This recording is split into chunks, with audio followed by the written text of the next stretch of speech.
C'est toujours un moment particulier pour les joueurs, une sorte de début du tournoi avant l'heure. Le tirage au sort du tableau du Monte Carlo Rolex Masters s'est déroulé vendredi soir au Jardin Exotique.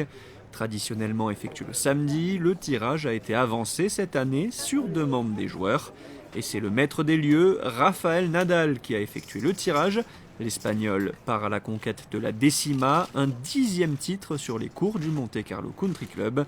Le Mallorquin aura fort à faire avec une partie de tableau compliquée et la présence notamment de Novak Djokovic, potentiel adversaire dès les demi-finales. Tous les deux, ils n'étaient pas gâtés, mais Rafa, il ne peut rien dire. C'est lui qui a tiré sa propre partie de tableau.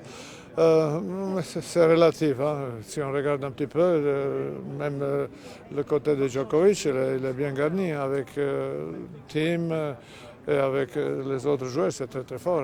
Et puis là, de l'autre côté, il y a Zverev, tous ces jeunes qui ne sont pas encore gagnés des grands chelems ou des Masters 1000, mais ils sont très très dangereux. Étincelant depuis le début de saison avec un titre à l'Open d'Australie, Roger Federer ne participe malheureusement pas au tournoi cette année, tout comme Milos Raonic et Gaël Monfils. Avec un Djokovic et un Murray redevenus humains en ce début de saison, ce Monte Carlo Rolex Masters s'annonce ouvert. Je pense aussi que Rafa, qu'on le connaît bien, ses capacités, ses préférences de terre battue, il part un petit peu comme favori, mais c'est relatif parce que Novak Djokovic et Andy Murray, ils n'ont pas joué la semaine dernière, mais ils se sont bien entraînés. On les a vus ici. Ils ont fait une préparation très très poussée. Alors là, ça va vraiment. Et puis il y a Stan Wawrinka qui descend aussi. Ils sont bien préparés pour la terre battue.